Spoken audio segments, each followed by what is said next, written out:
always look to the sky. The Dr. Sky Experience is on the air. 77 WABC. Now, here's Dr. Sky. From the Powerhouse Blowtorch, Talk Radio 77 WABC, warming up the airwaves on your weekend. Welcome, of course, to the Dr. Sky Experience and broadcasting from the center of the universe, New York City. Welcome to another 2-hour edition of the Dr. Sky Experience, always talking with great guests from the realms of astronomy, space, aviation, weather, celebrity guests, and stories of American exceptionalism. The contact number, as always, use it often because the callers rule on this particular show, as they do on many of the other shows here. The contact number, 1-800-848-9222, or simply dial 1-800-848-WABC. A thanks to our helmsmen, both Tony and Bill, as they navigate this powerhouse signal out, not only across the nation, around the world, but I'm sure even out into the cosmos. Tonight's adventure, we first congratulate the entire NASA team and all those who are part of this incredible journey from the Earth around the moon, Artemis 2. If you haven't seen the YouTube footage or the NASA channel by now, I'm sure you'll have plenty of time after this radio show to watch and see what technology can do at its best to move astronauts around into the deeper regions of outer space. Much more to come with Artemis 3, as mentioned before. It's probably a mission that will take place in mid-2027. And that also, ladies and gentlemen, will be testing out lunar landers, both provided for information, that is, and designs from Elon Musk and Jeff Bezos with their companies. And if you're curious about landing on the surface of the moon, that has been pushed back, and rightfully so, maybe no earlier than mid to late 2028, as men and women from the Earth land on the surface of the moon in a very auspicious and unique location, the far south pole of the moon. We'll keep you posted here on the Dr. Sky Experience with any late-breaking information during our airtime, and also update you with wonders of the nighttime sky. But for this particular 2-hour episode, tonight's adventure, as we like to call it in Theater of the Mind, moves to an entirely different subject, one that I'm sure everyone out there is concerned or interested in. We'll be talking with a special guest, as always, Dr. Adrian Woolfson. He has a brand new book on the future of species, Authoring Life, Artificial Biological Intelligence by that means. But who is he, ladies and gentlemen? Dr. Woolfson is the co-founder and president and chief executive officer of Genero, a synthetic genome design and construction company based in San Francisco, California. But what if, ladies and gentlemen, we have the opportunity in the future to cure diseases, and we tie that into long-duration space missions, because many people are concerned if you were to journey to the planet Mars, a 9-month journey, why not do everything possible to see, not only for people traveling to Mars, but what about you and your families, about an ability, that is, artificial biological intelligence. And here to join us, ladies and gentlemen, and spending time with us, and we thank him for his time, Dr. Adrian Woolfson.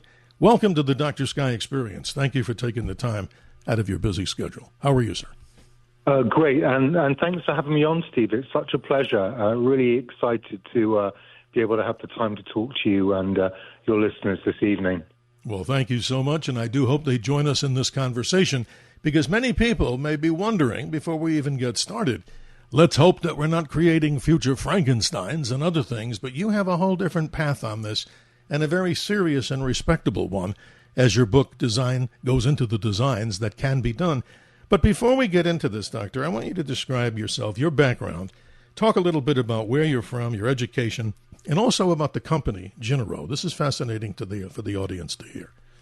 Yeah, so basically, Steve, I grew up in a small island off the coast of Europe called England. That's a joke, by the way. Yes. And but yeah, and I from a young age became interested in the human body. When I was a kid, I got ill when I was about 6, and my dad one day proclaimed to me that the human body is the most complex machine in the world, and somehow that captured my youthful imagination. Like, more complicated than even a TV set, or and that notion just stayed in my mind, along with a newspaper article that my mother gave me about the extinction of dinosaurs and evolution, and that all kind of got into my young mind as well. And I guess those two themes guided me through my childhood. One, evolution, and one, the body is a machine, and how could you get rid of illness if it was a machine? Could you just fix the machine?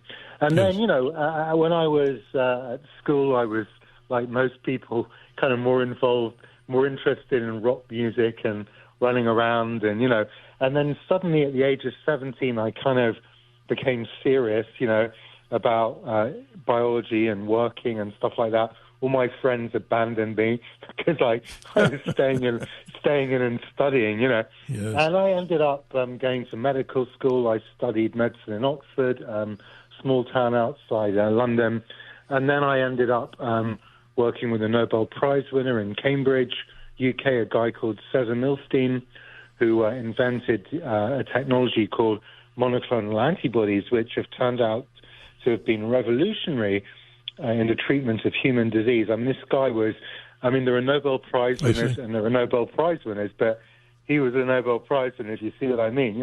His work was just absolutely transformational, massively impacted human health, and he was also a really decent guy to work with. It was like working with a sage, one of those holy men who was very quiet but deeply thoughtful. And then I worked in Cambridge for about 10 years in the lab, then went into industry, BMS, Pfizer, biotech, head of R&D at a gene editing company where we were editing the genomes of patients with rare diseases, and then went on to form Genero. And in between all of that, I moved over to America and became a citizen around 16 years ago, lived in New York for 10 years, San Francisco for 7 years. Great. And we formed Genero a year and a half ago to basically put together two transformational technologies which will define the future of life on Earth. One of those is the ability to design DNA all the way up to the scale of genomes. In the same way that an architect would create the plans of a house, you can use AI to kind of create the architectural plan of the genome, right? Amazing. And then second, we have the technology to build DNA, literally to construct it at scale.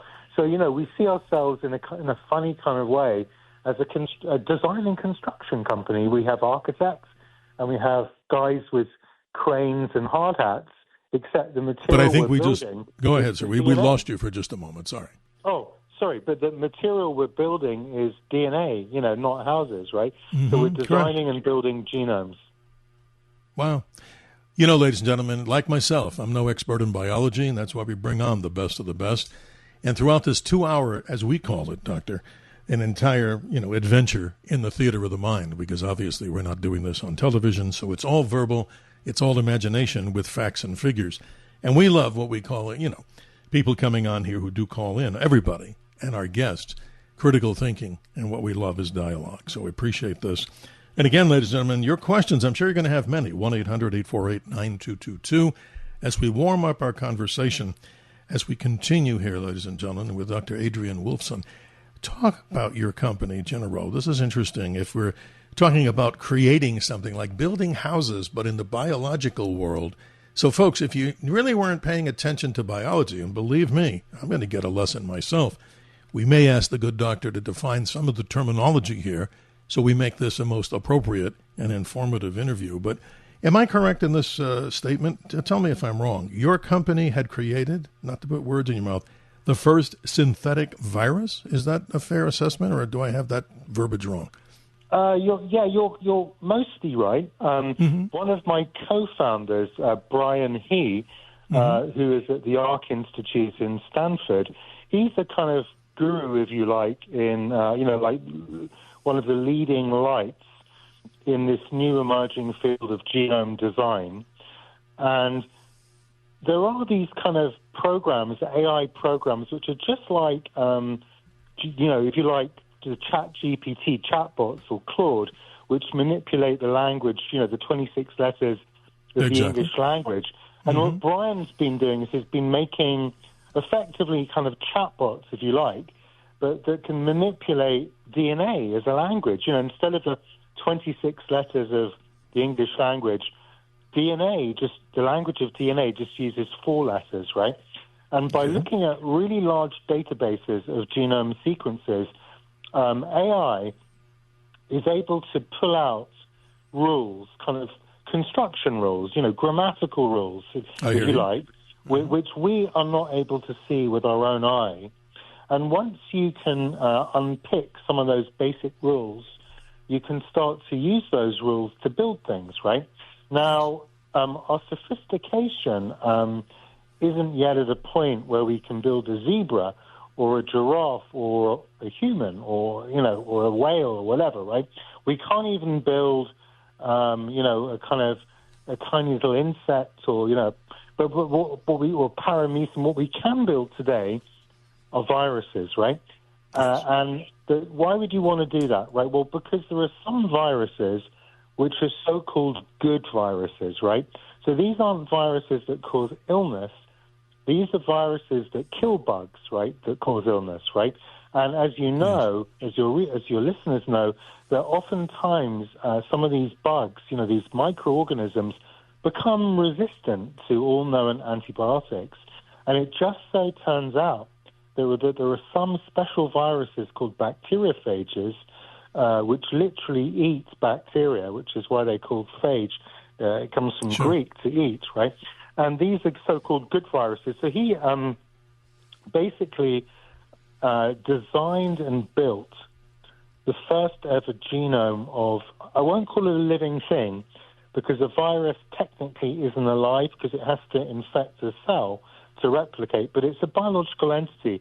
So what that is, I call this the kind of Wright brothers moment in biology. So we all know that the Wright brothers, Orville and his brother, when they first flew, they only flew for like 32 seconds or something like that, right? But, in that moment in history, as their plane kind of bumped off the ground into the air, those people with a vision of the future realized that these guys had done something really important. They had laid the intellectual and practical foundations for aviation. And before too long, we would be building jet planes, and then we'd be sending, guys to the moon, like we just saw in your show earlier, before I came, right? Great success. But it didn't begin with that, right? It began with the Wright brothers bumping off the ground. So we have now bumped off the ground in the area of designing biology and turning biology into a kind of building material which happens to be sustainable and happens to be for free in a sense, because you can grow biology, right? So my book on the future of species is really kind of designed to explain this important moment in history to the general reader who doesn't necessarily have to be a science, in a way that's entertaining and has a lot of history and really kind of anecdotes, right? That basically says, hey, you need to know about this, right? You already know about AI, you already know about robotics, but this is like the third pillar, if you like, along maybe with quantum computing, the fourth pillar, then, let's say, which is going to define the future of our world and indeed of humankind itself, because this technology eventually, potentially, could rewrite our own code, right? I'm not saying that I'm advocating that. In fact, I'm not advocating that. But one can't ignore the possibility that a technology like this may eventually be used in that way. So we need to know about it, and we need to be able to articulate our thoughts in a kind of coherent manner and to have an opinion about it. And the only way we can do that is to actually understand that it's actually happened and is happening, and it's proceeding at a rate of knots. This is moving exponentially, just like AI. No, and you're a refreshing change because, and jumping in here, because this is interesting, ladies and gentlemen, as you continue to hear this. What have we heard, Doctor, over the past couple of years? And it's serious. The horrors of the COVID, the COVID virus. We've heard all about how AI, according to news reports coming in here, everybody can find them on the web, 20% of the full-time jobs in the United States are seemingly being replaced by AI. So the attack could be, as many people say, oh, my God, this AI thing is just horrible. And as you know, folks listening, we do have guests on both sides of the equation on the study of AI. But what you're doing, Doctor, I think is really good, because for anybody out there that's not really a classic biologist by studying it, you don't need an MBA or a PhD to participate here. What he's talking about, I think it's coming through loud and clear, a refreshing offer to look at how his company and others can work on the very tiny maybe down to the subatomic levels and a little higher, where we may have the future of being able to wipe out diseases. And you're doing it. These are the words that I got from your book. Let's do it in a wise, safe, ethical, and equitable manner, which I think says the positivity of this. You're not looking to design a Frankenstein kind of monster. No, but that's a whole nother subject, though, right? I mean, The key is, can we use this technology for the good of society, right? Exactly. Now, let me tell you something. Like, in the 19th century, a guy called Bessemer, who was an inventor, a kind of engineer, English guy, went to Paris, to the outskirts of Paris, to meet Napoleon III to discuss a new type of shell that rotated that he was trying to sell to the French. And they weren't interested, but Napoleon said, you know what we really need is to have cannons that aren't made of iron, but they're made of steel. But we can't do it because the steel is too expensive. Now, Bessemer went back to Paris and sat there thinking for a while, and he, over time, came up with a process called the Bessemer process, which reduced the cost of steel production by tenfold, right? Interesting. And now, before that, steel was an artisanal material. It was used in very few applications because it was so expensive. But the minute Bessemer showed that it could be produced 10 times cheaper, Carnegie, as we all know, jumped on this, right, and created a kind of transformative technological revolution which enabled steel to basically build out the American railways and skyscrapers and bridges, and it became a kind of technology of geopolitical importance, right? It affected everything, right? Now, my belief is that biology is at that kind of steel moment, in the sense that I believe biology will become the new steel, and that as time moves on, we're going to be building pretty much all of our infrastructure from biological materials. Now, it just so happens that the silk woven by spiders to make their webs has the same tensile strength of steel, right? And that's incredible. And imagine if you could then use AI to redesign that to give it, 5 times the strength of steel. And I'm just giving you an example of how biological materials, which are totally sustainable, they don't need to be mined, they don't need to be produced using destructive chemical methods that create pollution and so on, right? The biology has this embarrassment of riches, of possibility that we can use and utilize to create a kind of sustainable world, right? And also, we can use these technologies to do things very efficiently. For example, 10% of the world's energy, more or less, produced today from oil or coal or whatever, right? Or so-called, as they incorrectly say, fossil fuels, which they're not, obviously. That's right, yeah. But it's used to archive digital information. We are all prodigious generators of digital information. Our phones are full of photographs, our computers are stuffed with documents that we never read.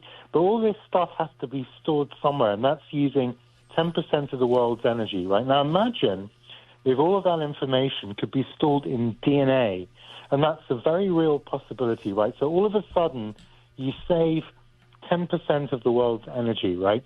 Now, let's talk about population, right? We know that the population in 2060 is going to go through the roof, right? Literally.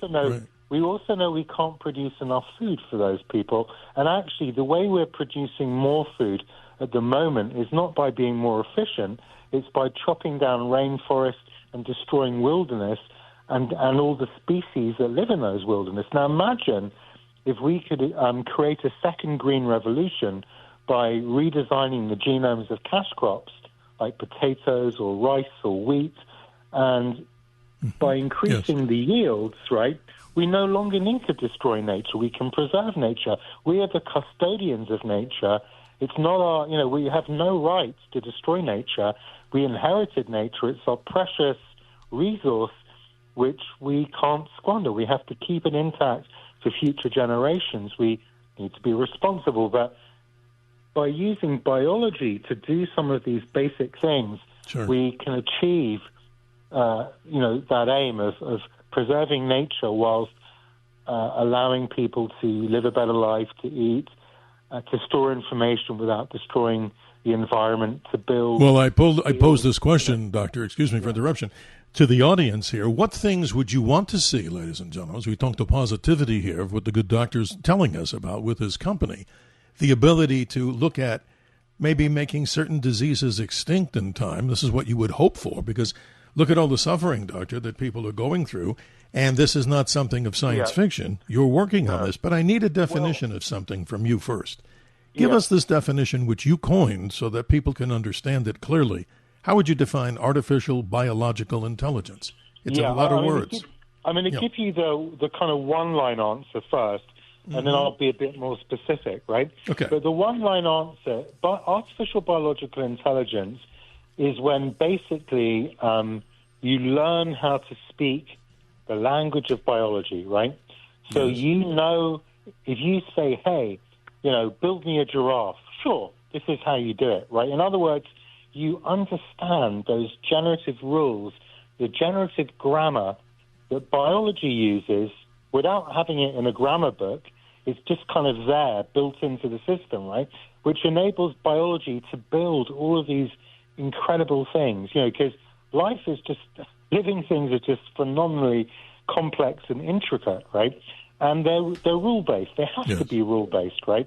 There has to be a set of rules which can be understood and then used to build things in a predictive manner. So artificial biological intelligence encapsulates that core ability to kind of understand the grammar of life and then utilize it in the way that authors utilize grammar and alphabets to write books. Yes, it makes sense. Right? Right. Yeah, makes a lot of sense to me. The simple answer, yeah. No, it's interesting. So I throw this again to the audience for their commentary at 1-800-848-9222, or simply the easy dial-in numbers, 1-800-848-WABC. What would you want to see, ladies and gentlemen? I mean, it's a broad question. Let's get rid of all disease, everybody could say.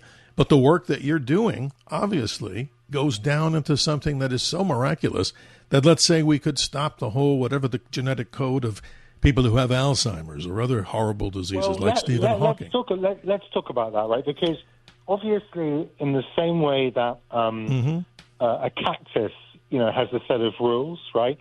Sure. Or a penguin is generated by a set of rules, or a daisy is generated by a set of rules. We also are generated by a set of rules and are operated by a set of rules, right? So if we acquire so-called artificial biological intelligence to varying degrees, right? Because we're not going to arrive there immediately in the same way that we haven't arrived at artificial general intelligence in AI, right? That's a kind of intelligence equivalent to humans immediately, right? We're getting there. And it's getting toward the singularity, right, as many people say. Yeah, but, some of these chatbots, the conversations that I have with my ChatGPT late at night, you couldn't have that with many humans, right? Correct. But it's not yet at the point where it is a human or can think independently, but they're pretty good, right? So what I'm saying is we're not going to arrive at full-blown artificial biological intelligence overnight. We're going to get there incrementally, right? But as we get there, we're going to be able to reverse engineer the grammatical rules of human health and function. And there's a sense then in which you can see disease as being the production of ungrammatical statements. It's like... Interesting. a good correlation that you make. I appreciate that. But, Doctor, let me remind you before we go to the hard break in about 4 or 5 minutes, I just want to mention to this audience here how people can get in touch with you. Your company is Genyro, that is GENYRO.com. And to talk more about your book on the future of species, subtitled Authoring Life by Means of Artificial Biological Intelligence, your website is simply this. Let me repeat it twice. Adrian, Adrian, Woolfson, that's Woolfson. That's Adrian, Adrian, Woolfson.com. People will learn so much more about this. But as we explore this interview, Doctor, I want to get into the conversation here about the whole story. A lot of definitions we need for the audience out there, because like myself, I'm not a biological expert. I don't do what you do. But some of the topics like genomes, a true understanding of what DNA is, what is all that stuff made up of. But you have a few minutes before the bottom of the hour to continue on this. And I find it so fascinating that if we could cure diseases by rewriting the foundational structure, like you talk about buildings, let's say we could build a new building made out of brick instead of wood or balsa wood, and that would be a solution to solving problems in the medical world. I'm all for it. What say everybody out there? That's interesting. So, no, a fascinating conversation, right, Doctor? Yeah. I mean, really, this technology is just so consequential. I don't think there's ever been anything like it, to be honest with you. I mean, to literally be able to reimagine biological structures and to use them in good ways, in responsible ways that benefit human society, really, in my view, is a tremendous gift to humankind. But it's up to people like the audience and like people like me with specialist knowledge to, as you correctly said, to make sure that we use these very powerful technologies responsibly, equitably, wisely, safely, in a manner that benefits everybody equally, and that overall produces goodness and benefit to society. And I do believe that's possible. No, and I do. You're an optimist, and that's a refreshing change, because we hear many people talk about, the genie's out of the bottle, and what happens when that genie turns into the Frankenstein monster or something. I don't want to disrespect Frankenstein, because that's an interesting show and an interesting story unto itself. But, ladies and gentlemen, we're almost approaching that hard break at the bottom of the hour. 1-800-848-9222, as always, to get in touch with our special guest here on the Dr. Sky Experience. And if you're just joining us on tonight's adventure, we're privileged and honored to have as our special guest for the 2-hour show. You can never do justice, I say this, Doctor, and maybe you'd agree, in doing short 1-hour interviews on such what I consider amazing topics that open up our minds. Your book, among many, On the Future of Species, Authoring Life by Means of Artificial Biological Intelligence. And folks, if you'd like to send me an email, it's simply this. It's DRSKY at WABCradio.com. As we continue to move through time and space, your questions on this subject. Are you in the positive side of maybe changing the way things are done biologically? Can we trust this? I think our author and our special guest has given some good reasons why he believes we can do it safely, safely, ethically, and equitably. We'll be right back on the Dr. Sky Experience.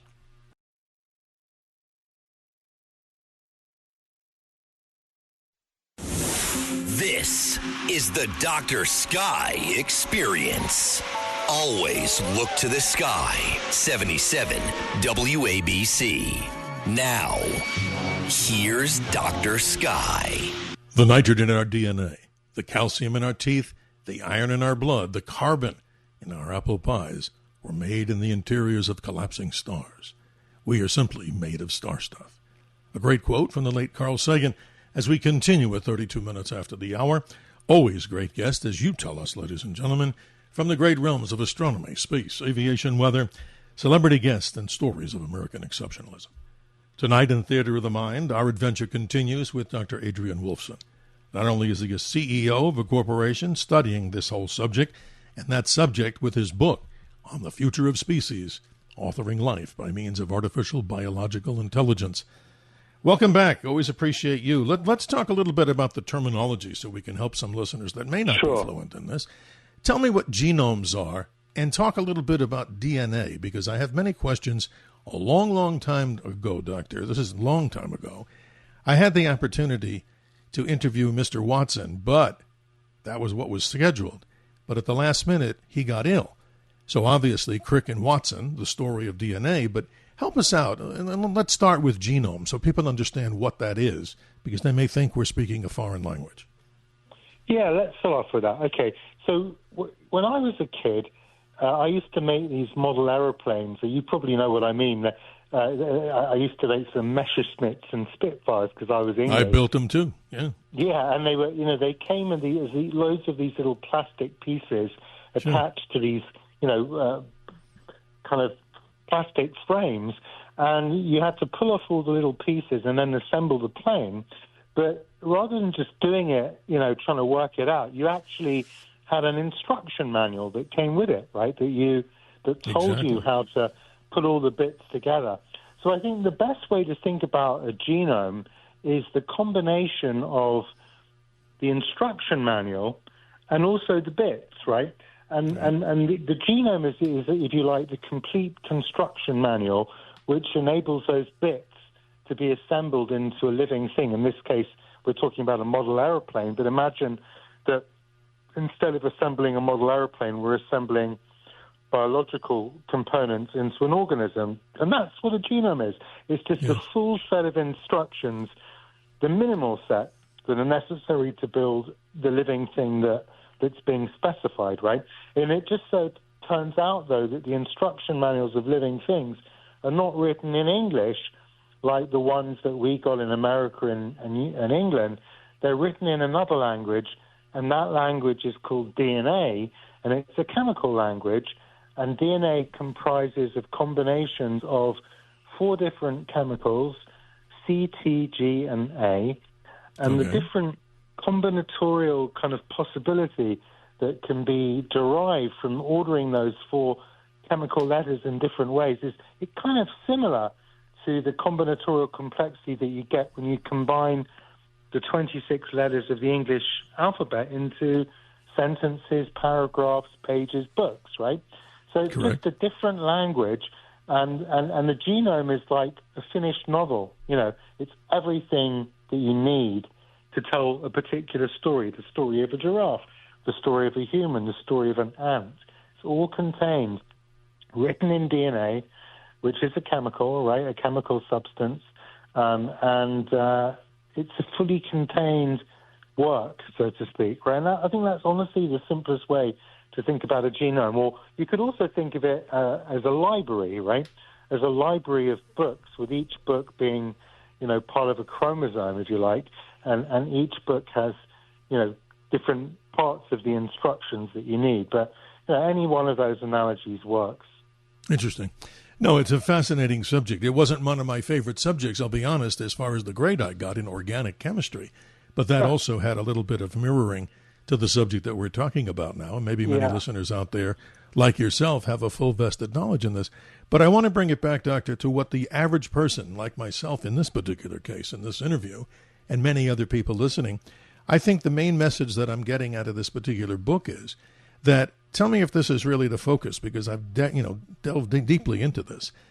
You could possibly build a library of all possible species, in the past and potentially in the future? So does that mean, as ludicrous as this might sound from me, that you could actually take and replicate a velociraptor or a dinosaur of the past by recreating its entire, genome and DNA? Is that a possibility? Oh yeah, I mean, I totally. If you wanted to, I'm not saying that one would want to. And no, I understand, but it's possible, right? One would have to think very carefully before doing so.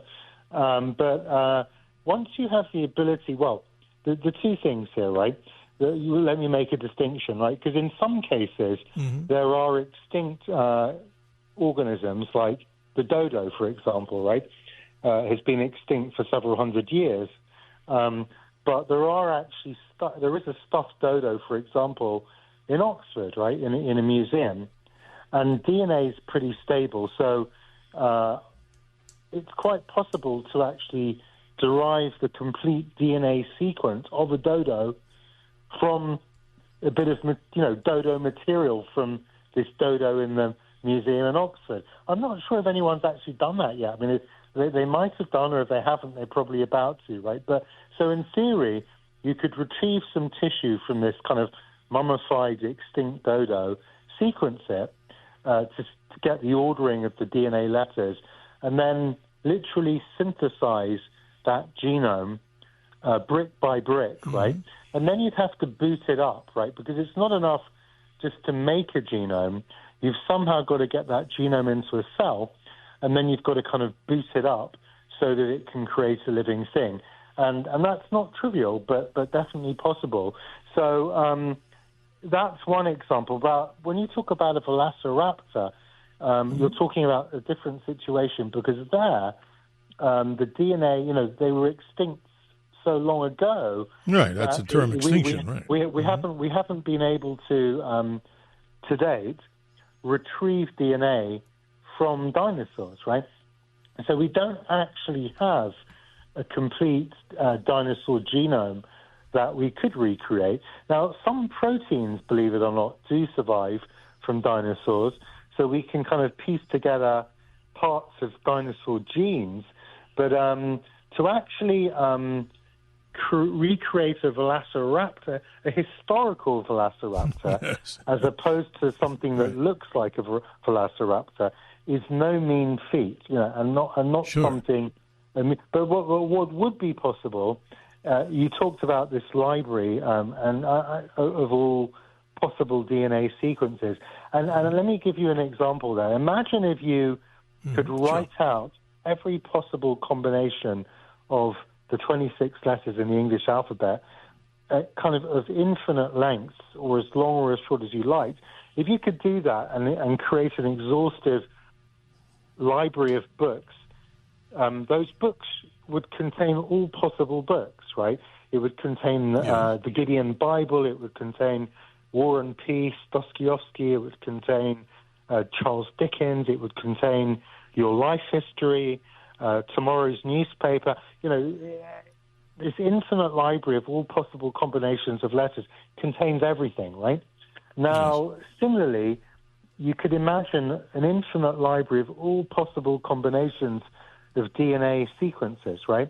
And within that library contains all biological possibility, everything that has ever existed, everything that currently exists, but a far larger part of that library, in fact, hugely the largest part, is all the things that have never existed, right? Because life has only sampled the most infinitesimal fraction of biological possibility. It's like we've kind of just dipped the very end of our toe into the sea of biological possibility, right? But most of possible life has never happened, right? So somewhere in there is a velociraptor, if we could find it, right? And a load of other stuff which could be very useful to us, and also stuff that could be very harmful for us. Now, let me give you one example, right? So evolution has discovered, in inverted commas, the tomato, or the tomato, as we say in America, right? It's also discovered maize. It's discovered rice. It's discovered potatoes. Interesting. It's discovered the rubber plant, right? But imagine if evolution had gone in a slightly different direction, right?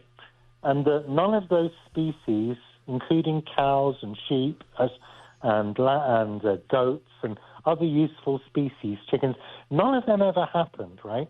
We never discovered them. But we know that they are there because we've eaten them.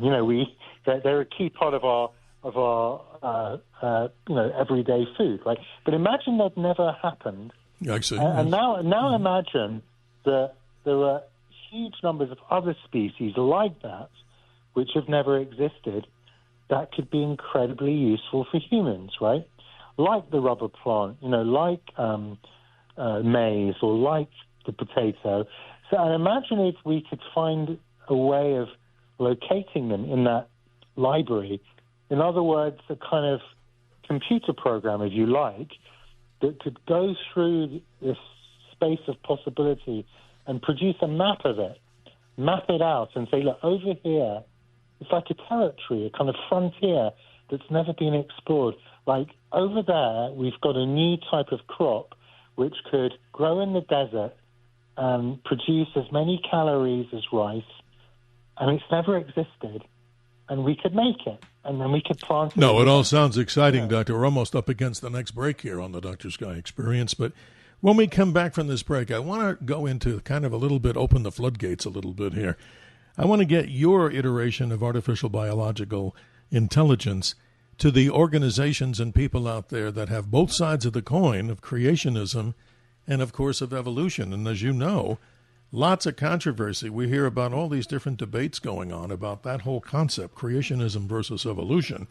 But then, as we continue, we'll be talking about an in-depth analysis from your side about how that all, conflates or even goes along with artificial biological intelligence. I find the whole thing very fascinating because as we move deeper into the subjects here, if you could cure diseases, wow, I'm all for it.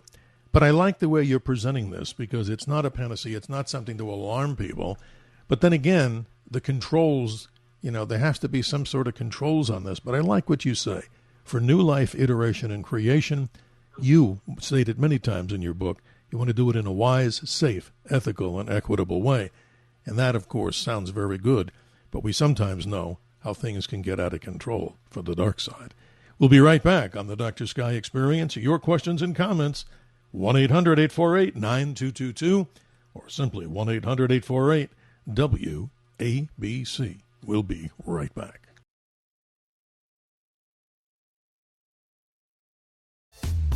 This episode is brought to you by HBO Max. The final season of the Emmy Award-winning series Hacks is now streaming. Starring Gene Smart and Hannah Einbinder, Season 5 finds comedy queen Deborah Vance returning to Las Vegas to solidify her legacy. Don't miss all new episodes of Hacks every Thursday at 9 p.m., exclusively on HBO Max. And listen to the official podcast on Spotify and HBO Max. Subscription required. Visit hbomax.com for details. This is the Dr. Sky Experience. Always look to the sky. 77 WABC. Now, here's Dr. Sky. DNA is like a computer program, but far, far more advanced than any software ever created. Words a long time ago from none other than Bill Gates. 46 minutes after the hour, we continue to talk about these amazing subjects on the Dr. Sky Experience. Our special guest for the 2-hour show, as we call it, Theater of the Mind, Critical Thinking with Dialogue. His book, On the Future of Species, Authoring Life by Means of Artificial Biological Intelligence, and it's one of the number of books that the good doctor has. He's CEO of an organization and a company called Genyro. That's GENYRO.com for you to take a look and check it at your convenience. Doctor, before the break, I was talking about maybe a collision, maybe not, between artificial biological intelligence and the story of creationism and evolution. That's been a very big controversial subject for many people, right? Yeah, it's not a topic that I kind of generally explore too much because, I like to keep my own views about religion and things like that personal. However, what I would say is as follows, right, is that I really don't approve of people who try to say, evolution is a thing and therefore, it's one or the other. It isn't creation or evolution, and I don't think even Darwin ever believed that, actually. Evolution is a mechanism by which I believe and many other people believe life was created incrementally over time. But, how did that happen? How did the first life get created, right? More to the point, how did the universe get created, right? So, you tell me, right? I think, how does one explain the creation of everything, right? And I don't have an answer to that. I don't think anybody has. And I think, the kind of creationist view of the creation of the universe and of life, the very, that's a reasonable perspective, right? I don't think respecting all evolution people, right? I get it. I don't think evolution is negated, but negated by that. But I think that a spiritual belief and a religious belief can accommodate modern science and should accommodate it. Because I think if there is a God and if there is a metaphysical higher being, that person or individual or whatever, however you refer to, the maker or whatever, is far greater than any detail, and in fact could easily encompass everything we know of evolution as a kind of unfolding of a process, right? So I personally have no interest in trying to, argue one way or the other. I just think let's focus on how we can use science to make human life better and keep our friends and family alive. No, I understand. You say it, and I respect your opinion. But let me also go out to the universe for another comment that I think you would like to make, and maybe you don't. I don't know. And the listeners at 1-800-848-9222, one theory, and since we studied the science of astronomy very heavily, that all life on Earth, not to go against religious beliefs here, is that a long time ago a concept called panspermia existed and maybe still exists, that comets and meteorites, when they hit the Earth, seeded the Earth billions of years ago when the Earth was just this big nebular cloud and maybe some solid to it, that's the origin of how life came through the universe in the form of DNA. Your comment on that? I mean, does that sound preposterous from a scientific viewpoint? Look. The day we learn how to make biological entities, which, as I said, has already happened, right? We learn that life can be built by humans, right? Sure. And if it can be built by humans, it could be built by, another species that we're, maybe more intelligent than humans, right? But what I'm saying is life, the kind of, I don't think the mystery of life is any diminished in any way by the fact that we can build, but the fact that we can, in a very rudimentary way today, build life suggests that in 10, 20, 30 years or maybe less, we'll be building more complex life, and therefore life can be built. And therefore, it wouldn't surprise me if there were other planets in the universe where people were building life or were many, many years ahead of us in their ability to do so. I mean, look how quickly, you talked about Watson and Crick, Sure. That was the 1950s, right? So, within less than 100 years, we've gone from discovering the double helix structure to building living things, right? That's a tiny amount of time if you think about it, right? So imagine another civilization somewhere else in the universe is thousands of years ahead of us, right? Technologically. But there's a big difference between, you were talking about God and religion and all of those things, creation, right?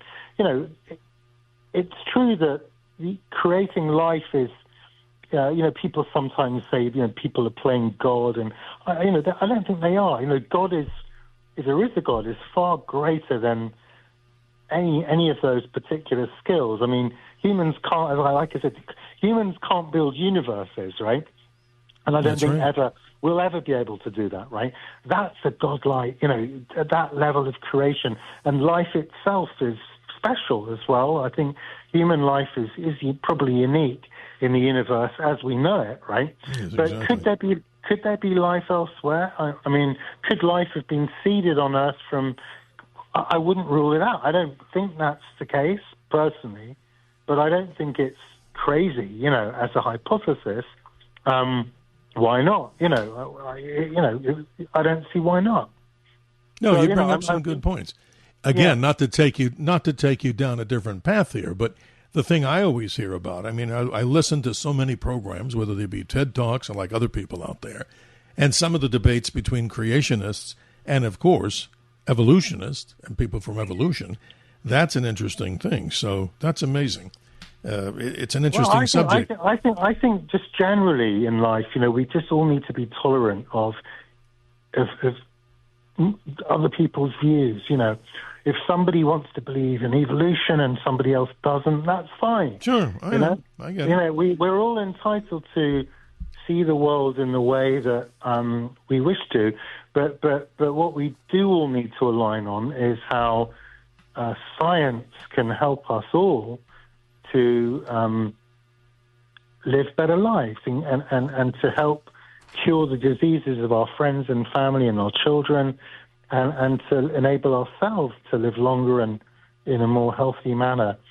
And that's what we have to embrace is science, and it's its real ability to help us live longer and live better, and to make the world a kind of friendlier, better place to be, which is aligned, by the way, with all religious principles that we want all of our fellow humans to have enough food to eat, have enough shelter, have enough clean water, and all of those things, right? So science can help deliver that, and that's where we should put our focus, in my view.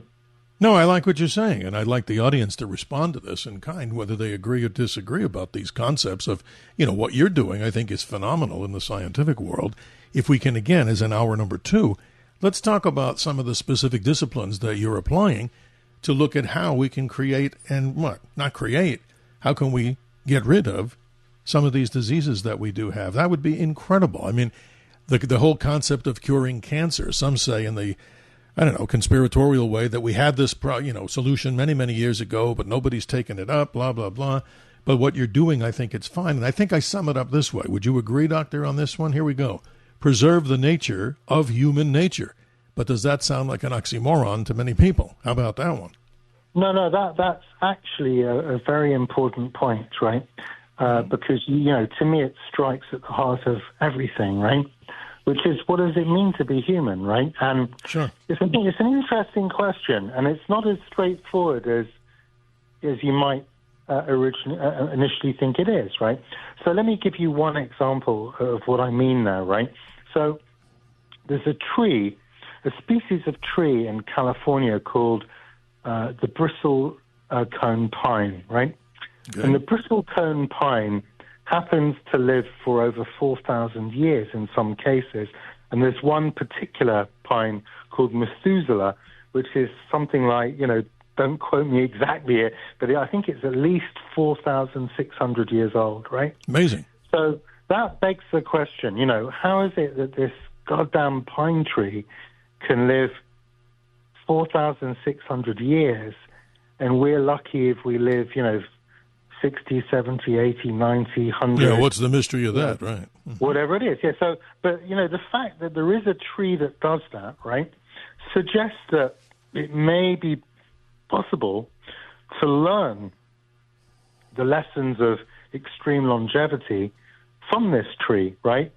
The kind of riddle, if you like, that it contains within its genome, and that maybe somehow we could transfer that to us, right? Now, let's now think about that point, right? So I say to you, hey, Steve, right? Mm-hmm. I have managed to reverse engineer how it is that the bristlecone pine lives 4,600 years, but I'm not able to do it fully. But guess what? I can get you to live healthily now by making a few changes here and there to 150, right? Let's say, sure. Right? And you say to me, hey, that's cool. Yeah, I want to do it. I want to live to 150. I say, okay, Steve, actually, I can now make a few changes and you'll live to 300. And you'll say, oh, that's pretty long, 300. But, if you can do it, let's do it. Then I say, hey, Steve, I could actually make a few changes and you could live to 1,000. And now you kind of take a step back and you think, live to 1,000. Now, that's a long time.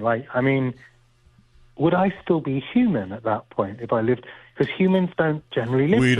We don't have the structural support for that, at least presently in biology. You're 100% right. But it's more than just the physical, right? It's also the mental, right?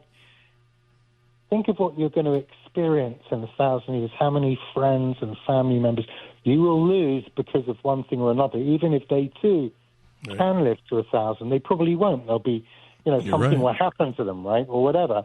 Or imagine if you had 1,000 years to do everything you wanted to do, would you be on this show tonight? Probably not. You would have said, hey, I'm not going to bother coming. And speaking of this show, Doctor, I hate to cut guests off, but obviously the clock rules in the time and space continuum, but much more with our special guest, Dr. Adrian Woolfson.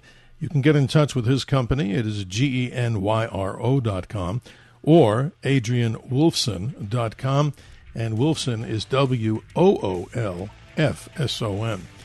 Lots of more on tomorrow night's program. Stay tuned as we specialize with a special guest in Hour 1 tomorrow, Dr. Scott Solomon, Becoming Martian, Living in Space. What will it change and how will our bodies change?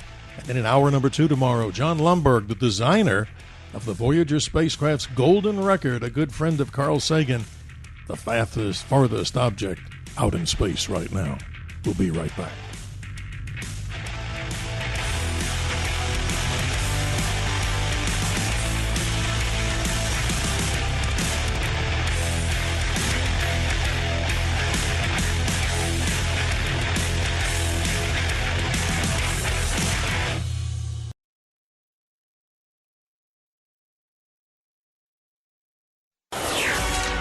Always look to the sky.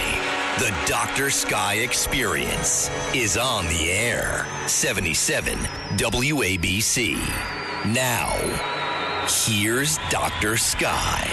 Hour number 2 of the Dr. Sky Experience fully underway, ladies and gentlemen. From where the powerhouse blowtorch, Talk Radio 77 WABC, warming up the airwaves all over the nation, the world, and, well, I'm even sure out into the cosmos. But equally important, broadcasting from the center of the universe, New York City, to you and yours. The contact number is always 1-800-848-9222. As you tell us, always great guest. And if you're a first-time listener, thank you. Strap in, because here we go. We're launching out to space. We continue with great guests from the realms of astronomy, space, aviation, weather, celebrity guests, and stories of American exceptionalism. And now we move closer in the world of what's happening in the future with a very special guest, ladies and gentlemen, author of an interesting book called On the Future of Species, subtitled Authoring Life by Means of Artificial Biological Intelligence. Who is he? Dr. Adrian Woolfson. Doctor, thank you for spending a lot of time with us. I do appreciate this, and I think you would wholeheartedly agree. To me, doing this for many, many years, with lots of opinion from the listeners, both pro and con, I think for the main summation, it's very difficult to do an interview with such details in 1 hour. So again, I appreciate your time on what you're writing about here.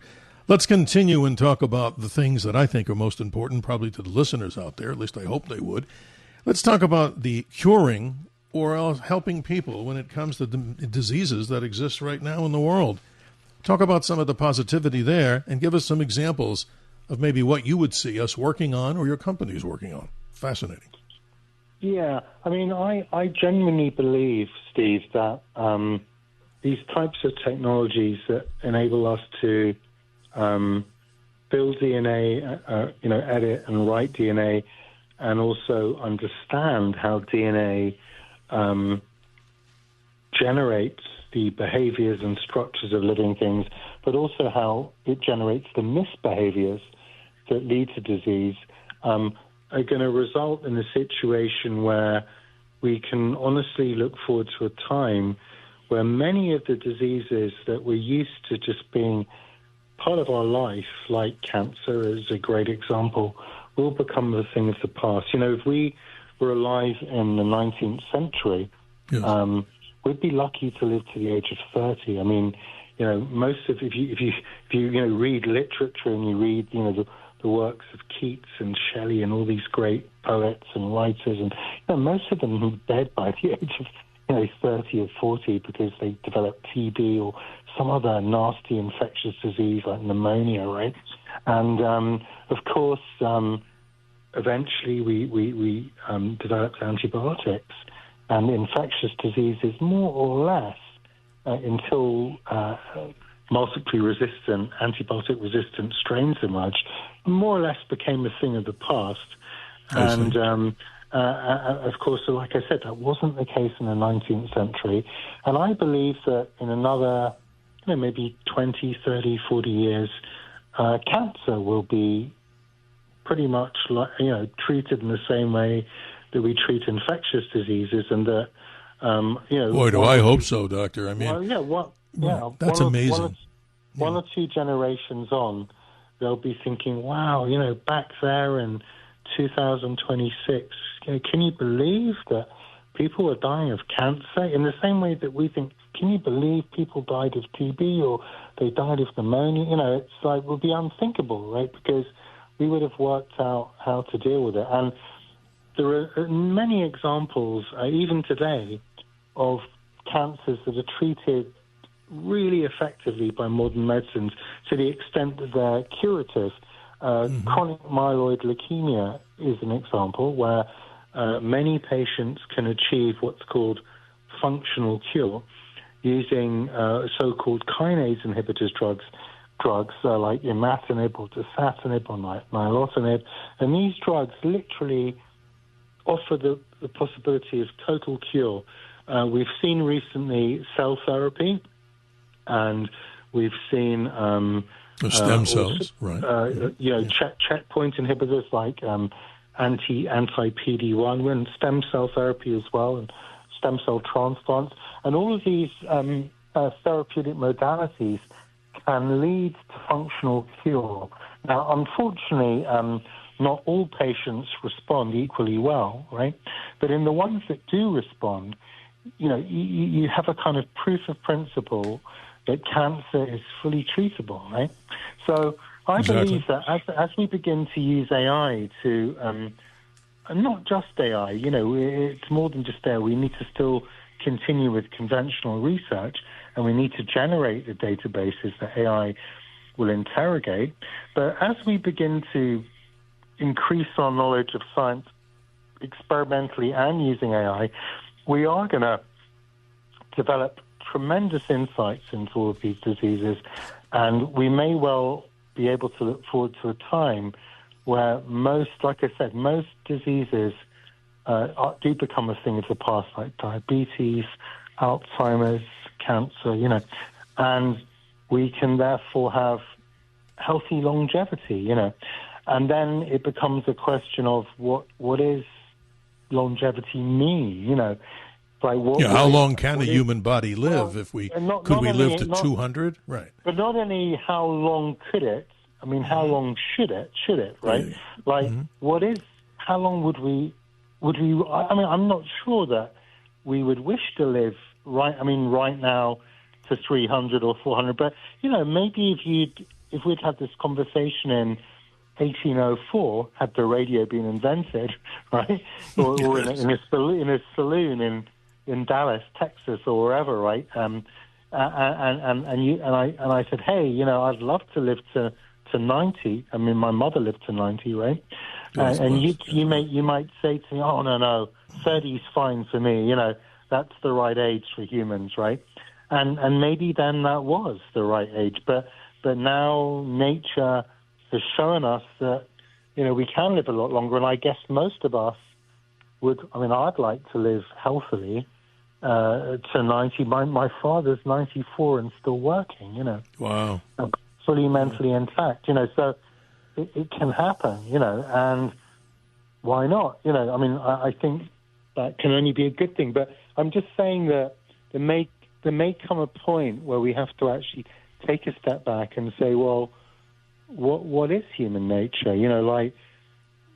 Sure, I mean, what if we don't ever get ill? Are we humans? If you see what I mean? Because in some ways, disease does inform us. It teaches us lessons. But of course, none of us want to be the person who gets ill, right? Sure, but I'd like to throw this question out to the audience.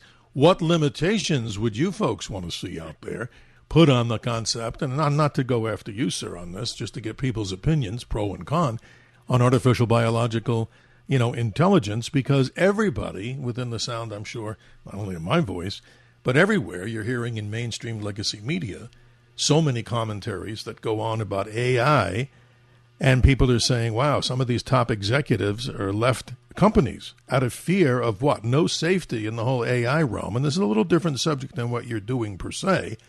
But how do you do this? I'm going to get real philosophic on you.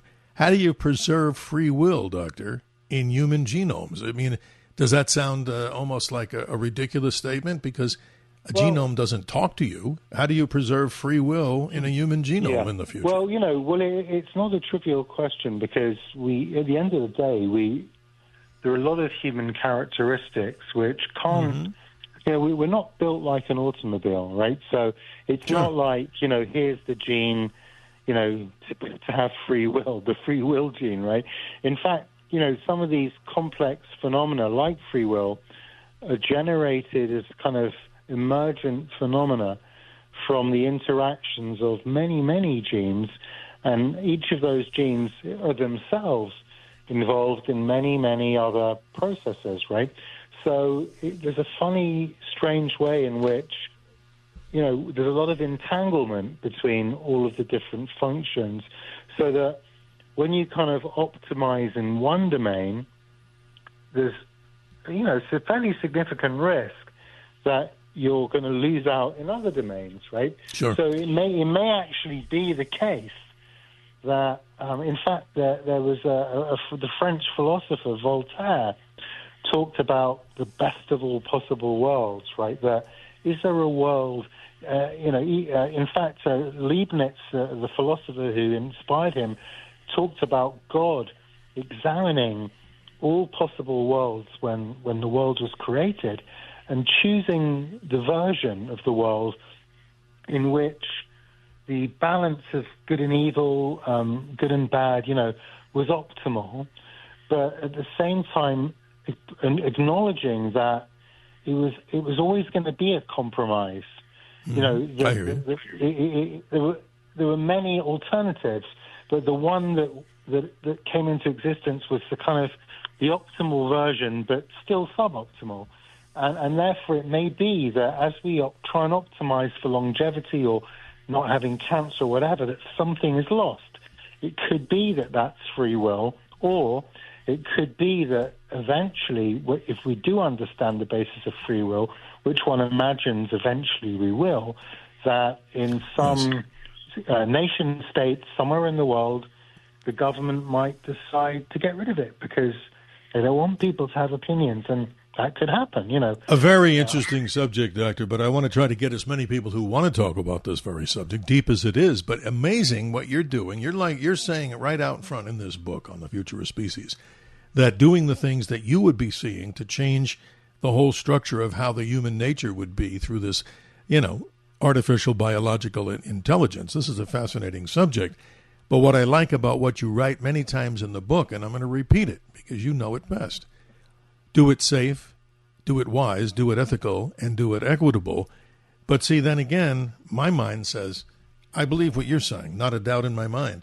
But what do people think about this? Could this thing get out of the box? And, we don't want to go dark on it, but 1-800-848-9222 is the pathway to the theater of the mind on this subject and many of the things that the good doctor, Dr. Adrian Woolfson, is talking about here. This is fascinating, but let's go back to the AI thing. In your opinion, I want to hear this. So, as you write, AI changes exponentially. So it's hard to keep up with governance on this stuff. And I'm relating it, no attack to you, sir. But we hear a thing called Moore's Law, where what? Technologies would change every 2 years, if that's a good description of Moore's Law, and you can define it better. But now things are changing so quickly. How do we even put the roadblocks and the brakes on some of this stuff, even in the field that you're specializing in? Maybe somebody could do what you're doing and do it on the dark side. How do we control it, if at all? And is that a bad word? Yeah, I mean, two questions there, really. One was around AI and one's about what I'm doing. Mm-hmm. I mean, sure. With AI, I think I just don't think anybody expected it to move so quickly. We were totally unprepared for it. And actually, the people I speak to, I live in San Francisco, and obviously wherever I go, I'm surrounded by people doing AI, And I think that it's very clear that it's going to have a massive impact on social existence in the West and elsewhere because, AI is going to be doing AI and robots, right? And I think it's going to be more than, I think at one point you said 20% of jobs will be taken by. I think it's going to be more than that. I think it's going to be a seismic change in the whole way that society is structured. And And we need to really think about that. Like it's the big reset. The big reset, as many people talk about. We're totally unprepared for that, right? And that's not so much about. I mean, there are safety aspects to AI as well, like, and also security aspects. And we saw that recently with this new AI that can hack into any system, it seems, and whatever, right? But at the same time, it's hard to uninvent it, right? I mean, what will you do? Tell people they can't use AI anymore? You can't.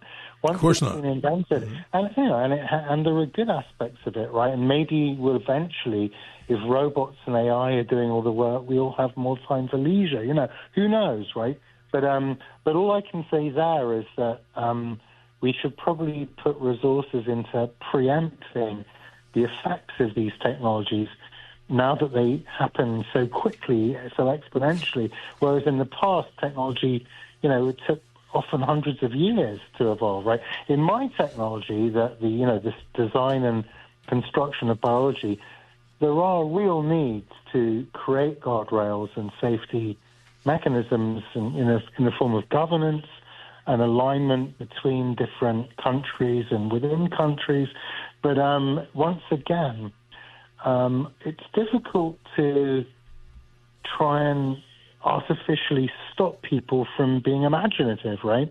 Because if you do that, you are kind of undermining human nature, because everything we've done as humans, from the invention of the wheel through to the invention of the automobile and aeroplane and spacecraft and boats, and everything we've ever done has been driven by our imagination and by this kind of utopian idea of a better world out there that we could inhabit, where just everything's going to be better for us, right? And that's the fundamental drive of human nature. I think that's what humans do, right?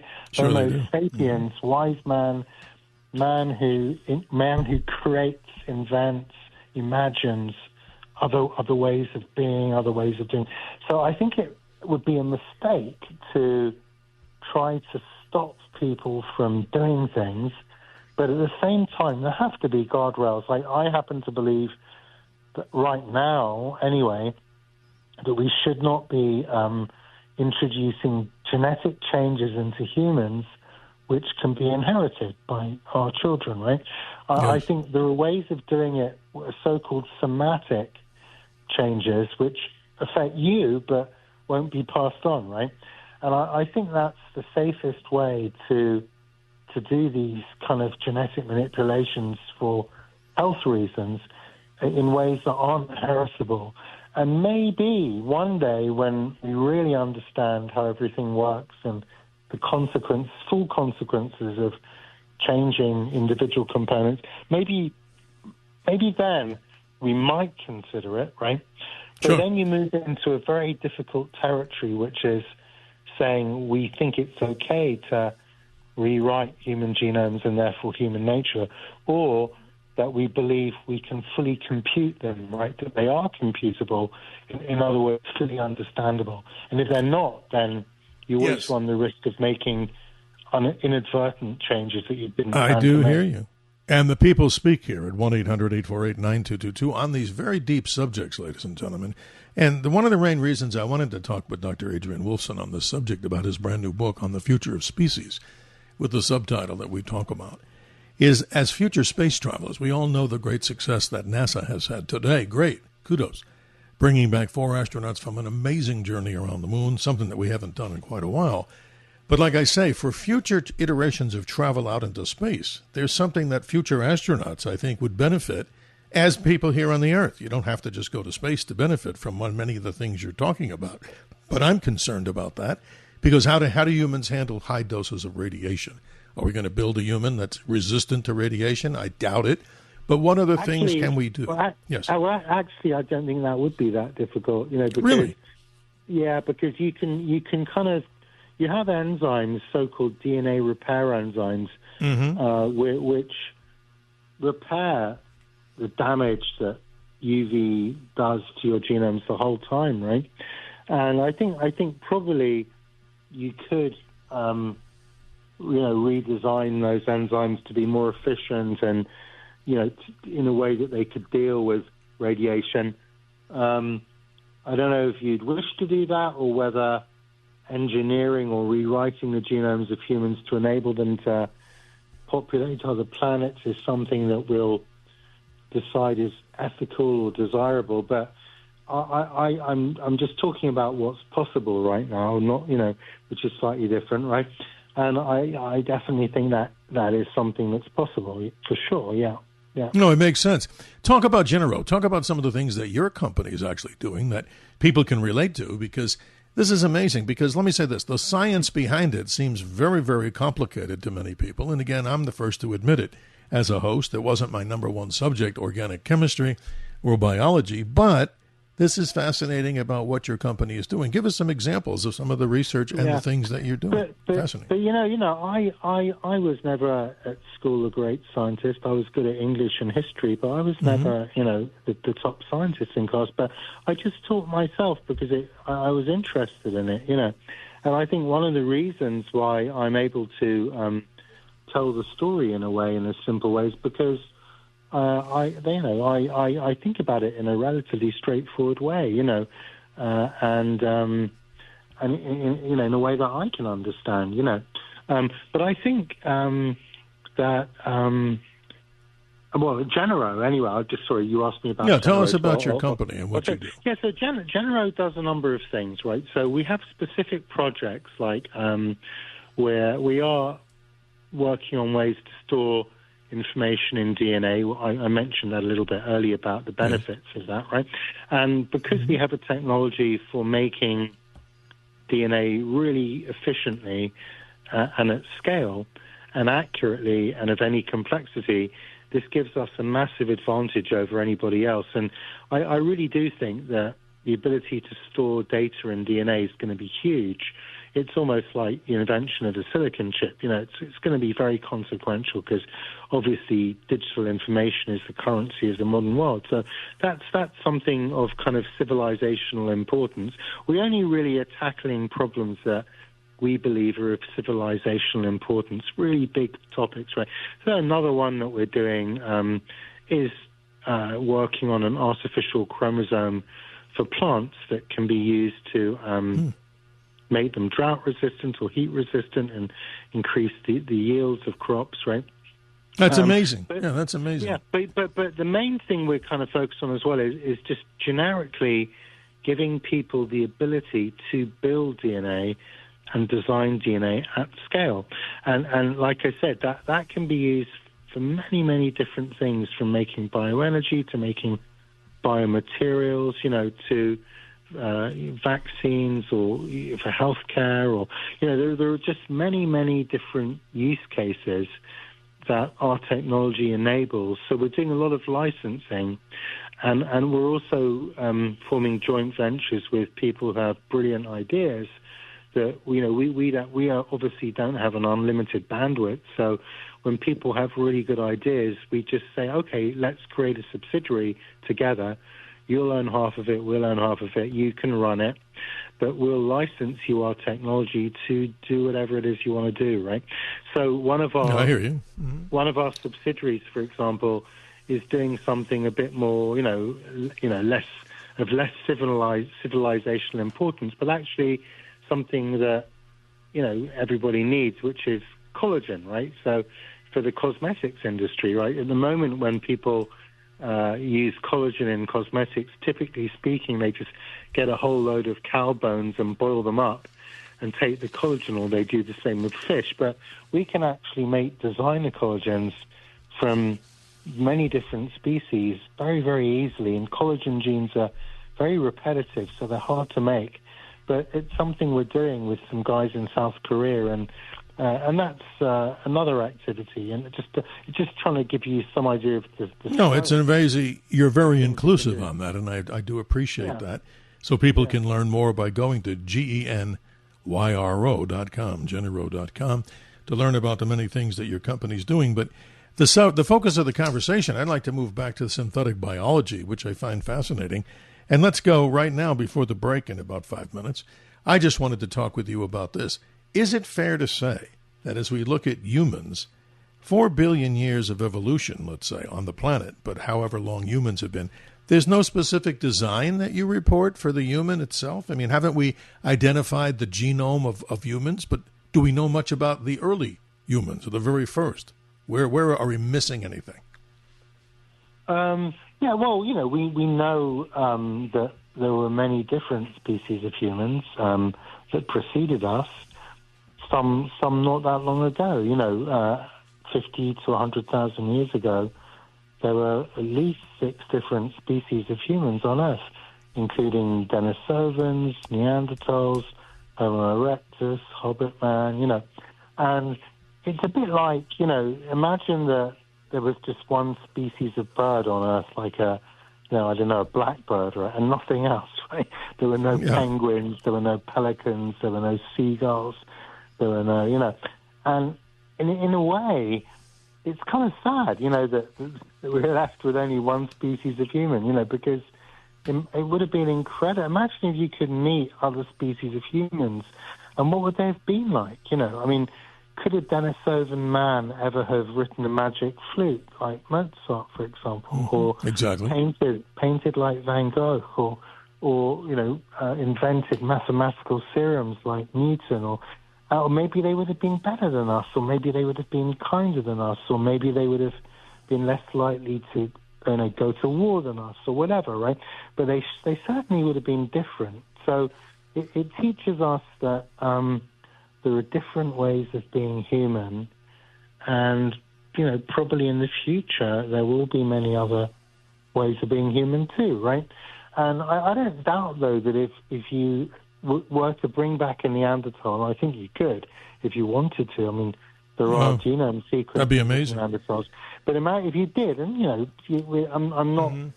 My views on this are quite complex, right? I don't think it's black and white that you should or you shouldn't when you sit down and think about it, right? But here's what I believe, is that if you did bring back a Neanderthal and you educated them in a top school in England or America or wherever, and you sent them to a good university, they're not going to be very different to us. They may have, they may be more or less emotional or more empathic or more cognitively brilliant or more musical or less musical. But fundamentally, they're going to be human. And then, beyond that, there were even earlier forms of human like Ardipithecus, which were, on the way to being human, but not really, And who knows what they were like, right? But, well, the clock runs out for this particular session, but I do want to throw this out to the audience. Your concerns, ladies and gentlemen, about synthetic biology. The good doctor is talking about some very positive things here with the intercession of AI. Is that something that you, ladies and gentlemen, feel comfortable with out there? And if you do, or if you don't, common sense as we continue here on the Dr. Sky Experience with critical thinking and what we call dialogue at 1-800-848-9222. And just a marker in time, tomorrow's Dr. Sky Experience in hour number 1, we're privileged and honored to welcome Dr. Scott Solomon of Rice University, a brand new book called Becoming Martian, How Living in Space Will Change Our Bodies and Minds. And then in hour number 2 of the Dr. Sky Experience tomorrow, how about this? John Lomberg, a name you probably don't know, maybe you do. He was the designer on the Voyager spacecraft of the Golden Record, working with Carl Sagan. Yes, ladies and gentlemen, we salute our astronauts for going farthest than any humans have.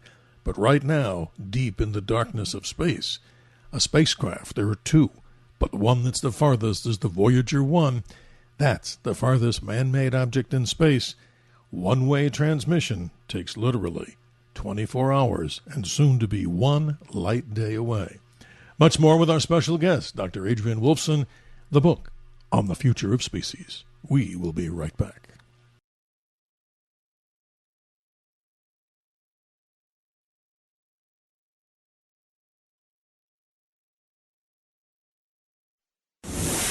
This is the Dr. Sky Experience.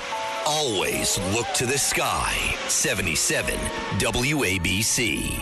Now, here's Dr. Sky. Genetic code is a divine writing. So says Toba Beda, a classical poet. 32 minutes after the hour, we're continuing with our special guest and a good friend of the show, Dr. Adrian Woolfson, in one of his many books on the future of species, as we continue here on the Dr. Sky Experience. Doctor, let's go to the callers. People out there have questions, I'm sure. We say good morning once again to Robert in Philadelphia. You're on with Dr. Woolfson. How are you this morning? Hey, Dr. Sky and Dr. Wilson, thank you for being here. I appreciate talking to you guys today. I've always thought that when we fully understand the human genome, we'll answer questions that we've been asking for thousands of years. But I had a question just as far as our natural origins. And I've always been fascinated by the fact that we're the only living thing on Earth of which there's only one species. And my question is, it pertains to us and primates. I think it's funny actually that men actually are a little more similar percentage-wise genetically to male chimpanzees than they are to women. And they were talking about two of our primordial ancestral primate chromosomes fusing to make the human chromosome number 2. And my question is, that's something that happens in nature? And if so, were there other examples of it? Stay with us, Robert. Doctor, he brings up some very interesting points. Your turn to be heard. Yeah, thanks for your question, Robert. Yeah, I mean, it's not something I've actually heard of. I'm sure that, somebody's written about this, but I'm not familiar with this idea. But chromosomes, can do all kinds of things. They can fuse, they can duplicate, they can translocate. But I'm not quite sure how to answer this one. It's a tough question. But I think that males and females evolve from the same lineage, right, which can be traced to earlier versions of humans, which then appear to have evolved from primates, right? But the actual mechanism by which that's happened remains unknown. Well, Robert, I think this is fascinating, and I find it fascinating that if we could eradicate diseases in time, what the good doctor is talking about with his company, what a miracle to help the humankind. Where isn't that's most obvious, right, Robert? Also, what's fascinating to me is that if you give any kind of credence into the theory of prior manipulation, the work that Dr.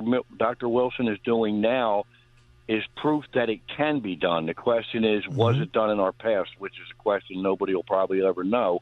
But what Dr. Wilson is doing now is pushing the frontiers. There's always going to be ethical questions about these kinds of things, as there should be, but it shouldn't stop, because I think it is the future of humans, and I'm fascinated by it, and I really thank you for your work and your time. Well, thank you, Robert, in Philadelphia. Thank Always you, a great caller with great questions. Go ahead, Doctor. Your response. Go ahead, please. No, just appreciate your thoughts, Robert. And I think you're right, that this technology has the potential to be immensely valuable to humankind.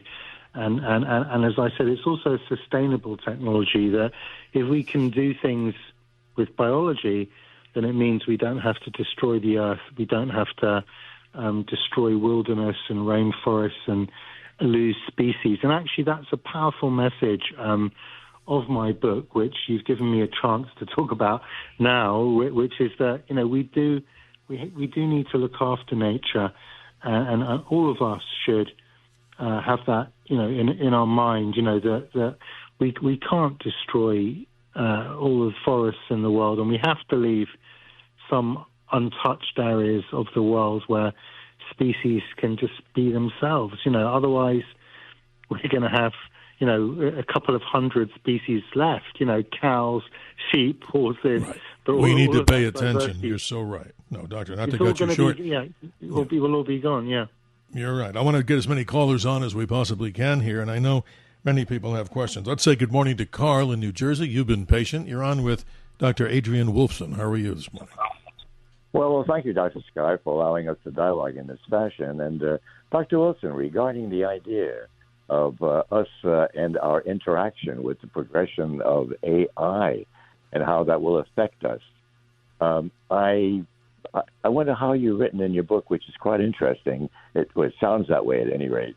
I wonder if you've touched on the idea of who will be in control of how the AI progresses, because it seems that any kind of new technology works by having a double-edged sword, and it can go either to a positive progression or a negative.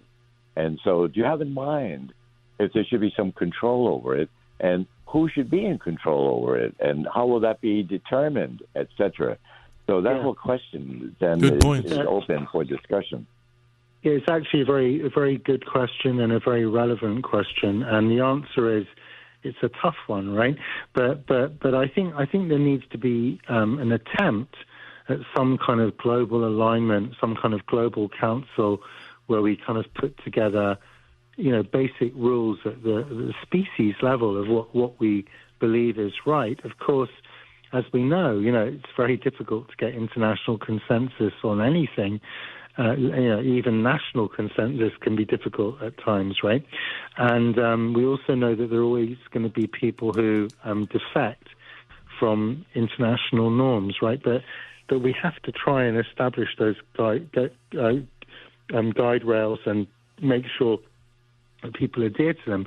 The thing about biology, which is different to physics, I'm talking here about nuclear power, right, is that with nuclear power, it was nation states more or less that held that power. But with biology, it's far more democratized, right? So it's actually, with gene editing technology, CRISPR, there are people who can, who are literally editing themselves at home, right?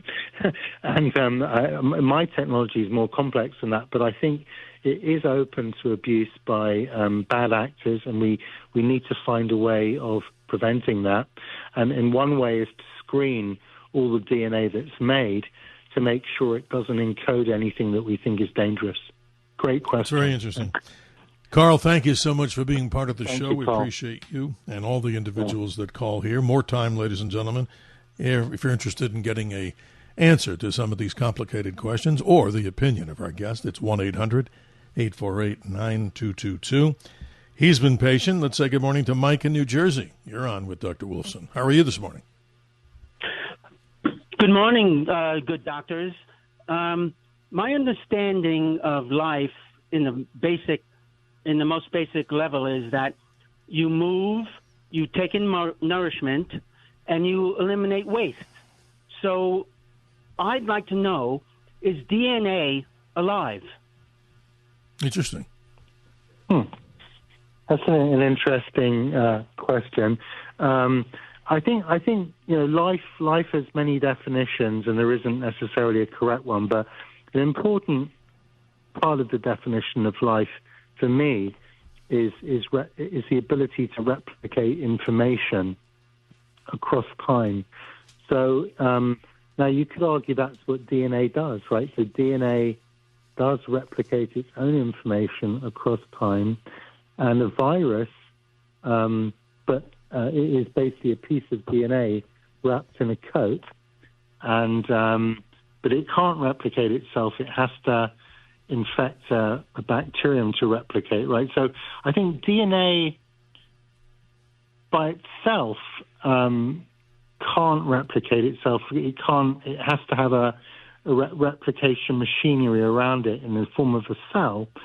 But I think you could construct a philosophical argument to say that DNA is alive. I don't think it would be helpful, though, in any real way. Personally, I don't think it is. I think the minimal structure that one could call living would be DNA, a genome made of DNA in a cell, and that would be the kind of. I think that's generally agreed to be, the sort of minimal definition. But a virus is almost alive, right? But it can't replicate itself without infecting a cell. But to think about DNA itself as being alive is very philosophical, and because it's philosophical, you can't say it isn't the case because it's a point of view, and it's but I don't know that it's it's useful. I think, Doctor, it's one of the best questions we've heard, not only here, very but philosophical. Yeah. Yeah, that is very interesting, Mike. A very good question. Is DNA alive? Right. That's Yeah, a good one. but I think for me, it's always goes back to would it change the way we think about things? If it were, and I'm not sure it would, but but I wouldn't. I don't think it's it's impossible to say that you couldn't think of it that way. Great question. Mike in New Jersey, thank you for being part of the show. Time doesn't permit us to continue right now, but I find it fascinating, Doctor, that all these things about synthetic biology and the things that you're trying to do, I want to separate. A lot of people, and I have the concerns about AI, if it jumps out of the box, where's the governance of this? But what you're doing, I hear it loud and clear, and if you read his book on the future of species, he talks many times about it. I'm saying it, you can say it better, that let's do this with new life, with wise concerns, whatever that means, safe, safety, ethical, and by equitability. And that's important because we don't want to see the thing get out of the box and go the other direction. But how do we even stop that? And we only have about a minute or so before the break.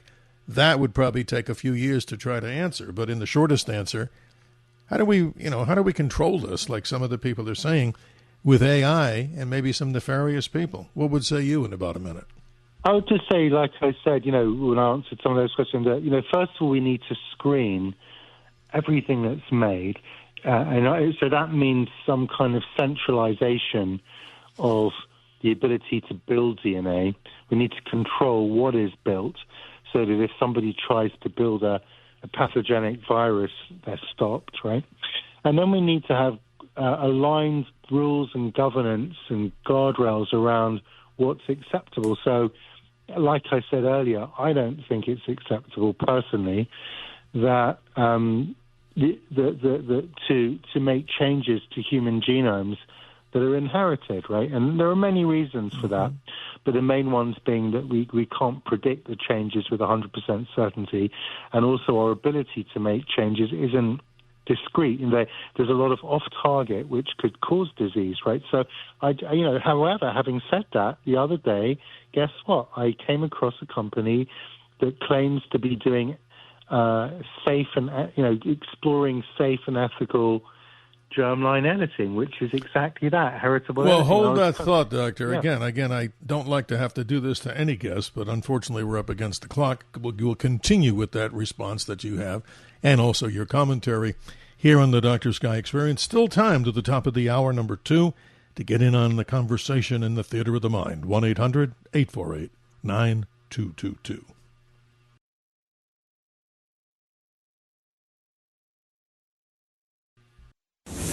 This is the Dr. Sky Experience. Always look to the sky. 77 WABC. Now, here's Dr. Sky. DNA has memory, so says author Isaiah Washington, as we continue here to the top of hour number 2. Your calls and questions, ladies and gentlemen, still opportunities here exist at 1-800-848-9222. And equally important, our special guest, Dr. Adrian Woolfson. You were on a thought, and I'm sorry I had to cut you short. Please continue the story you were sharing. Yeah, I was just saying that I came across a company the other day that claims to be doing responsible, heritable gene editing. And that kind of shocked me in a way because, generally most people in the field believe that there should be a global moratorium on any type of genetic manipulation to humans that could be heritable. So right now, gene editing, which is the kind of earlier version, if you like, of the ability to write DNA, but very effective, is being used to treat diseases like hemophilia A or sickle cell disease quite effectively, right? And it just makes a little change to a gene to correct it or to put in a new version, right? But it's done in a way that isn't inherited, right? And I think that's the way it should be done, because that way, if there is any so-called off-target editing, which could create the basis for new disease, then if that does happen, it won't be passed on, right? But the minute you start trying to interfere with, the DNA and eggs and sperm, the stuff that is heritable, you're really doing something very, very consequential. And, I would never say never, that we will never do that, but we're definitely not ready to do it today. There may be, I think there may be economic reasons for doing it eventually. So, for example, gene therapy right now costs about $1 million per patient.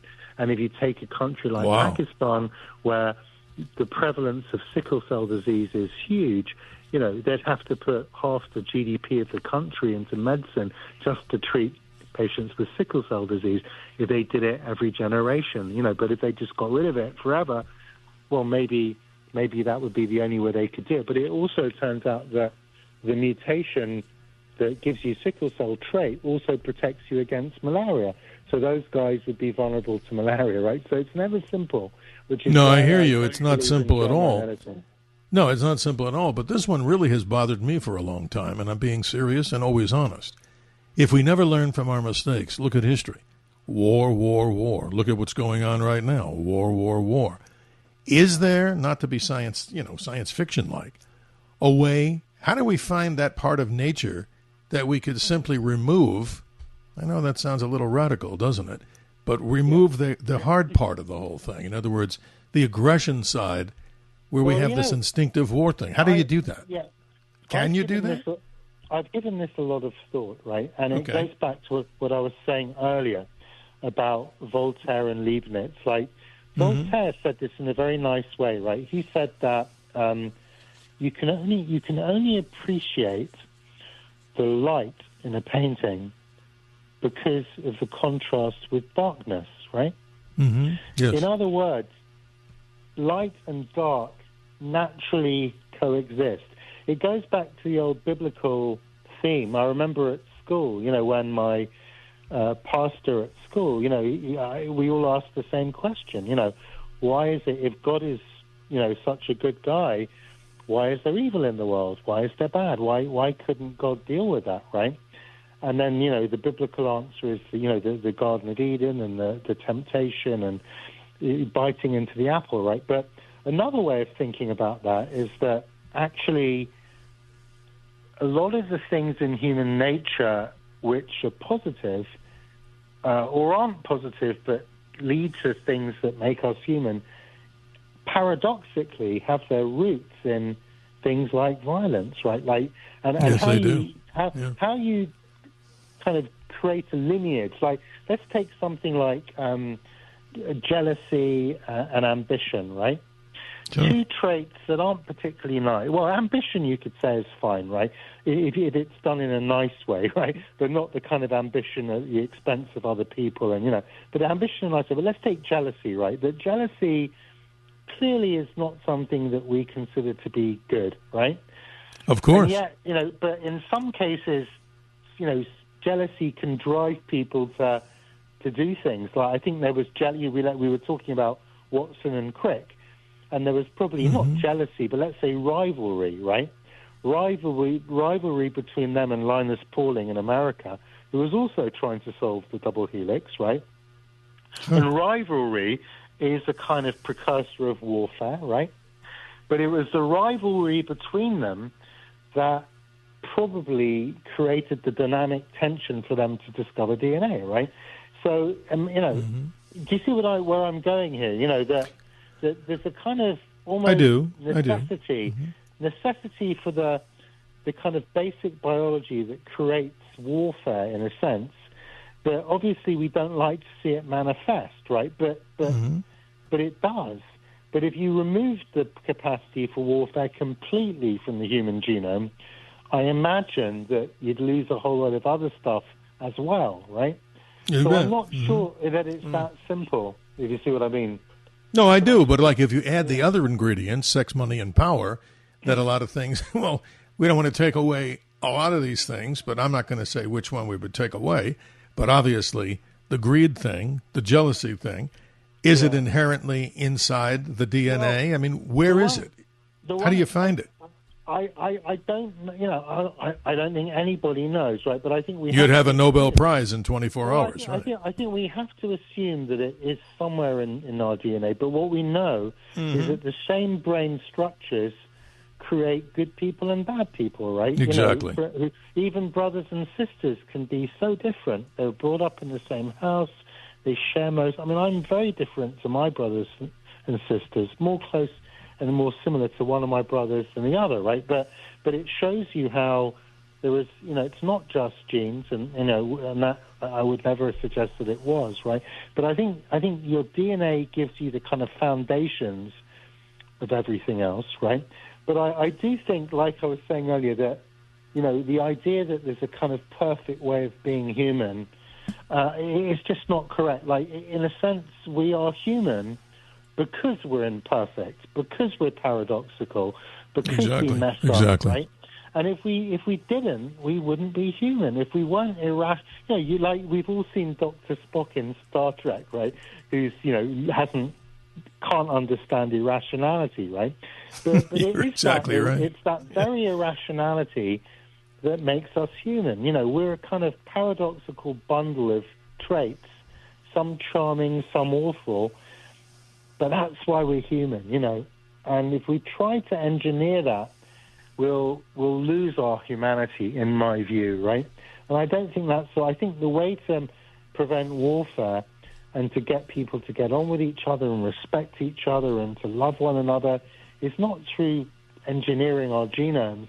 It's through actually culture, through belief and learning and the way we bring up kids and as a society believing in the power of good, And I'm with you, my friend. I'm with you. And in the time we have left, first of all, let me say thank you to you. I want to do a little roundabout for the things that you do there so people can get in touch with you. His company, Dr. Adrian Woolfson, is Genyro, GENYRO.com. His website, Adrian Woolfson, his last name spelled WOOLFSON.com. And my comment, you get the last word after this, even though there's very few minutes left. We always want our guests to say something that they can close out with. This particular book, ladies and gentlemen, I think will be an open-mind experience for everyone on the future of species.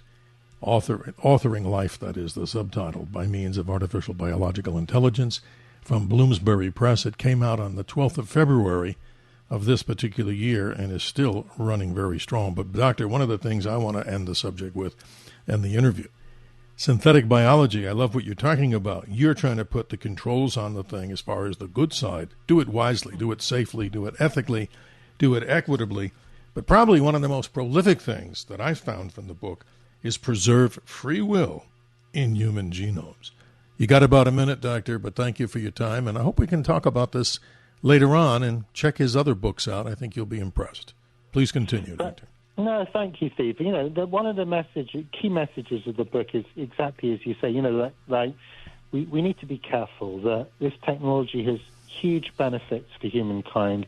Like I said, we can store energy, create bioenergy, we can store information, we can hopefully get rid of most diseases, we can build biomaterials, we can improve agriculture so we don't destroy nature, and preserving nature is a key theme of my book. But this same technology, one day, somewhere in the world, who has different moral and ethical structures to us, could be used to change human nature. And, something like free will can only be lost once, right? Once. You got that right.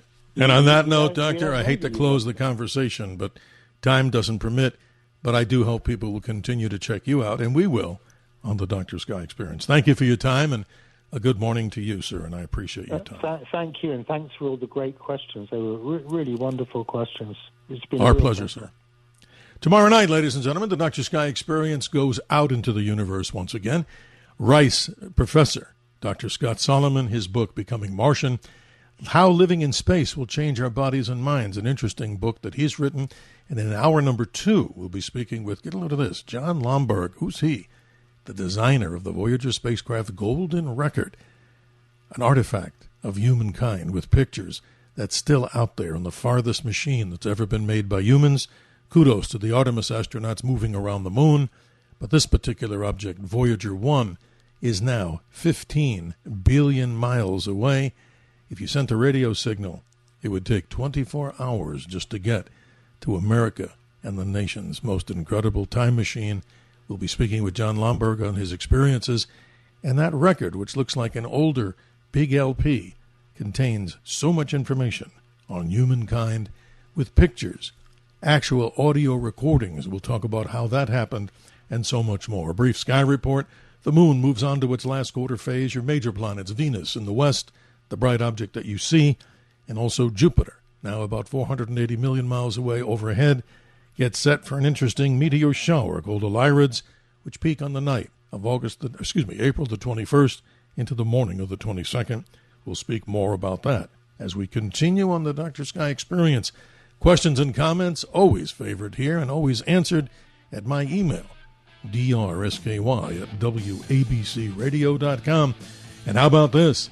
Stay tuned for Walter Sterling for another side of midnight as we pass the torch of conversation as we continue with with Walter Sterling as we move into the early morning hours here in nearly mid-April.